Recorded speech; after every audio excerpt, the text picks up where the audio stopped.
What is going on, everybody? It's Coach Ed here.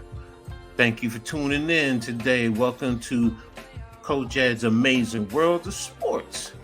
Today, I'm going to be talking about the WNBA. Woo! Kicked off this weekend, so I'm going to get into it a little bit. Just go over a few little things, talk about the ladies, because it is ladies first. But before I do that, you know what I always say. If you're new to my channel, make sure you hit that subscription button and a notification. This way, you will know when I post new content. And everyone, please continue to like and share on all your social media platforms. You're helping me grow my channel and get me out there and let everyone else know about the great content that I'm bringing to you all. Well, let's talk about the WNBA. This weekend, it really kicked off with some great games. What can I say? Some of the top dogs stepped up, and it's starting to. You'll see. But you had some amazing ladies step up and hit with some classic performances. But the biggest one to start, she said it best. I'm back. Brittany Griner, she's back. She came out there with a storm, putting up double digits, double doubles, playing her butt off, even though she hasn't been on the WNBA court in almost in 2 years. First game, she was a little rusty, she said, but she still put up numbers. Second game, a little bit better, a little bit well performed. Fans, for the most part, have been very appreciative, giving her standing ovations and showing her nothing but support. Brittany, you got support here on Coach Ed's Amazing World of Sports. No doubt about that. Thank you for being the warrior that you are, being the inspiration that you are. Because, ladies, she is definitely that inspiration. Because I don't know how many people would go through what she's went through and still come back and go out there and compete at the highest of all levels. So definitely something that I wanted to talk about a little bit and give her the due respect. Now, right now, you pretty much most teams have played 1 or 2 games. And the top end, first and foremost, what can I say? WNBA champion, reigning WNBA champion, the Las Vegas Aces. I mean, they're out there, as I like to say, meeting them at midcourt and go line up and punch them in the face. That's what they're doing. First game over Seattle, 105-64. Mind you, that's your first game. And you balling like that? 41 points? Now, some people will say Seattle is on the low end of the league. They may be the worst team. That's neither here nor there. They're still professionals. And for someone to go out there and throw up a 41-point win, man, that's something serious. And I know they told the league, yo, we putting y'all on notice. And the league definitely needs to be on notice and pay attention to that, because you know what? When you play the Aces, they're telling you ain't going to be able to stop us. So we don't care who it is. So definitely going to be mindful of that. So now, my Liberty first game didn't do well. I mean, they looked totally discombobulated. You know, you could tell it was a new team in a sense. Everybody's coming together. You know, players hadn't played with each other. So I kind of understood. I was expecting a little bit closer game. Was I hoping for a win? Hell yeah. I'm a Liberty fan. But you know what? If they didn't win, I said, you know, look, you got a new team coming together. It's going to take a little bit of time. But they lost to the Washington Mystics 80-64. Washington is a good team. Don't sleep on them. They're definitely going to be up there. So 80-64. I mean, New York, for the most part, their shooting percentage 34.3%, man. The Mystics shot 45.7, basically 46% to 34%. I mean, 3-pointers, 23% to 26%. Free throws were about the same. In terms of 11 hit for the Liberty, 10 for the Mystics. Liberty out-rebounded them, so it came down to shooting. And, there were a lot of open shots, but Liberty weren't making them. So, tough. As a fan, it's definitely tough for me to, see that. But, leading scorer in that game was Sabrina Ionescu, 18 points. Brianna Stewart had 12 rebounds. Courtney Vandersloot had 6 assists. For the Mystics, Natasha Cloud led them with 14 points, 6 assists, while Brittany Sykes had 9 rebounds. So let me take a look here. I want to see what Elena Deladon did. I didn't check that. Elena. Where you at, Elena? There we go. She had 13 points, 4 rebounds, 5 assists. So they were a balanced scoring across the board for them. So they had 4 players in double digits, 2 more who were basically a basket away from adding to it. So, but hey, first game, I expected, like I said, I didn't expect the Liberty to, blow them out. I did expect them to work out the kinks, because that's usually what happens in the first game. So, and it's okay. We'll talk about what the Liberty did in their next game. So, going forward, okay. You had Connecticut handle the Indiana Fever 70-61. Now that Indiana has number 1 overall draft pick in Aaliyah Boston. So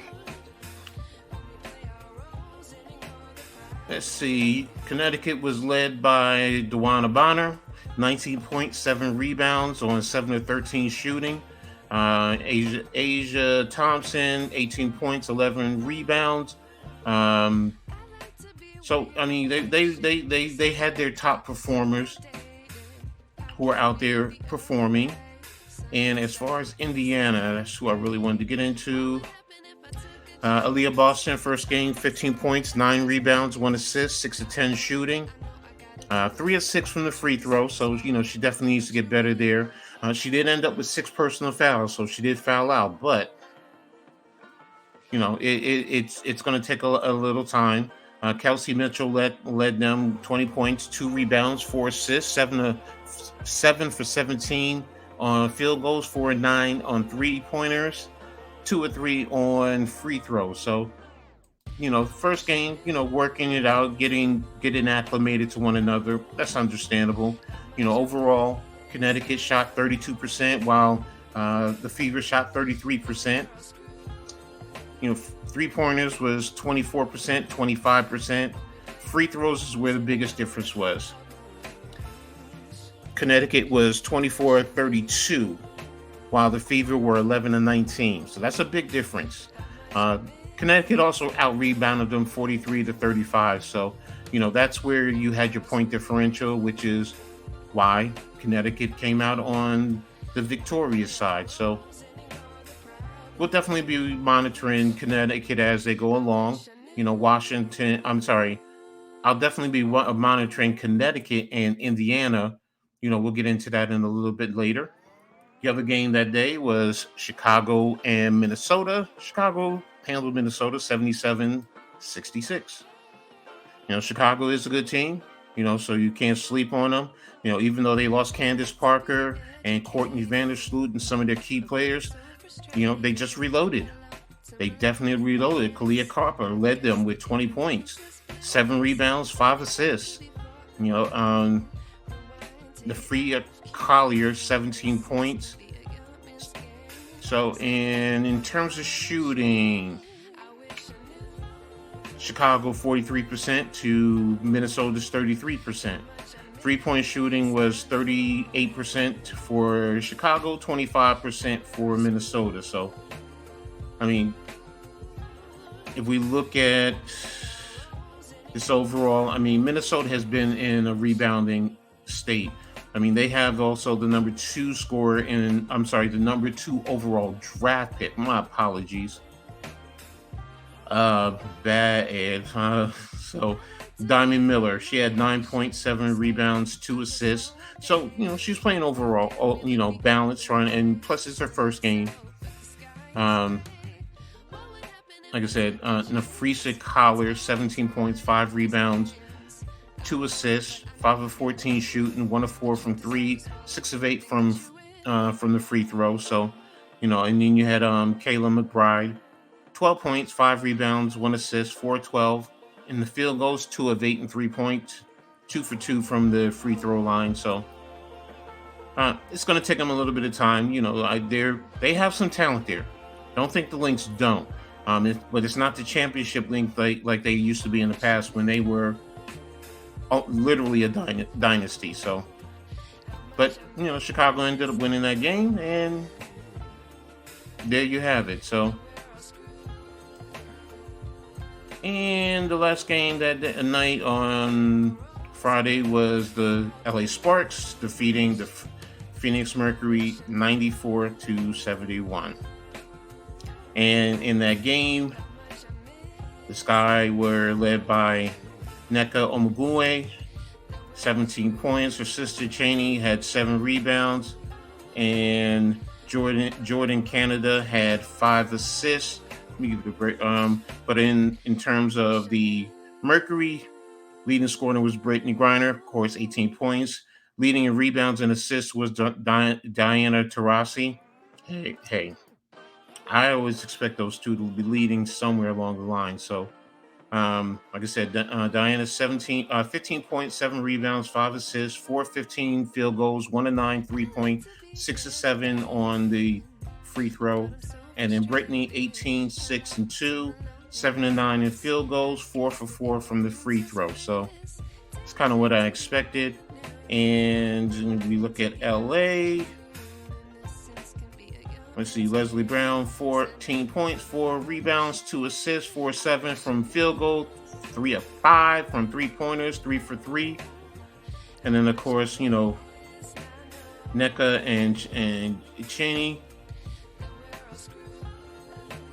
You also had Zia Cook, rookie, stepping up, 14 points, 2 rebounds, 2 assists, 5 of 6 in the field goals, 2 of 2 of 3 points, and 2 of 2 from the free throw line. So I'm definitely going to be looking at Zia throughout the season. Keep an eye on her as she barrels through. So it's Saturday. You had more games being played. So you had Dallas beating Atlanta. And then, of course, I spoke to you about Las Vegas over Seattle. In the Dallas-Atlanta game, Dallas, what can I say? Dallas was led by Arika Ongubo. I really miss Arike Agumbole. I'm sorry if I messed up her name. I'm just not good with her name. So, but she was their leading scorer. She had 27 points, 4 rebounds, 1 assist, 9 of 25 on field goal, 4 of 14 from the 3, 5 of 5 from the free throw line. You had Satu Sabali. I'm glad she's back. 25 points, 7 rebounds, 3 assists, 7 of 13 from the field goal, 3 of 5 from 3-point, 8 of 9 from the free throw. And then Natasha Howard, who was traded away from my Liberty, 20 points, 10 rebounds, 3 assists, 7 of 21 from the field goal, 2 of 5 from 3, 4 for 4 from the free throw line. So, definitely impressed by Dallas. Dallas is definitely going to be a good team. And then you had Atlanta, who was led by Ryan Howard, last year's number 1 overall draft pick, 20 points, 10 rebounds, 2 assists, 8 of 24 from the field goal, 4 of 12 from 3. She had no free throw attempts. Then you also had, let's see who stepped up. Who's next up? Cheyenne Parker, 18 points, 11 rebounds, 3 assists, 7 of 14 from The field goal, 0 for 1 from 3, 4 or 5 from the 3 point. So, um, they're still a work in progress, but, there's some talent there. Asia Dura, another former Liberty, is over there. So I'm definitely interested in, seeing how they continue to grow. And then just going to quickly touch base on yesterday's games. Yesterday you had Connecticut beating Washington 80-74. My Liberty stepped up 90-73, and it wasn't even that close. Chicago 75-89 over Phoenix. And that's pretty much it. Excuse me.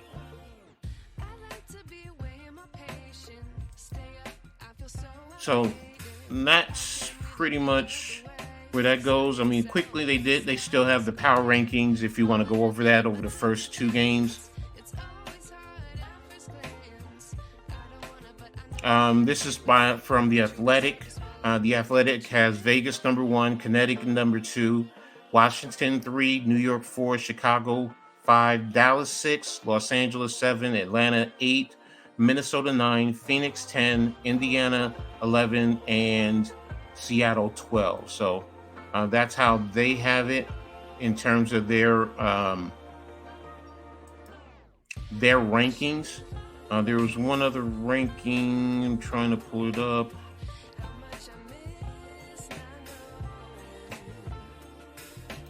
I believe it was in ESPN.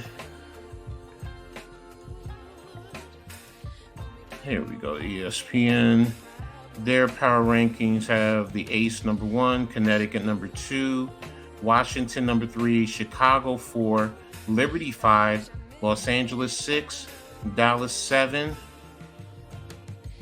Minnesota 8, Atlanta 9, Mercury 10, Seattle 11, and the Fever 12. So if you're wondering if I'm going to do a power ranking, yes, eventually, but I don't do it this early. So I'm trying to give the ladies some time to start to get into the play.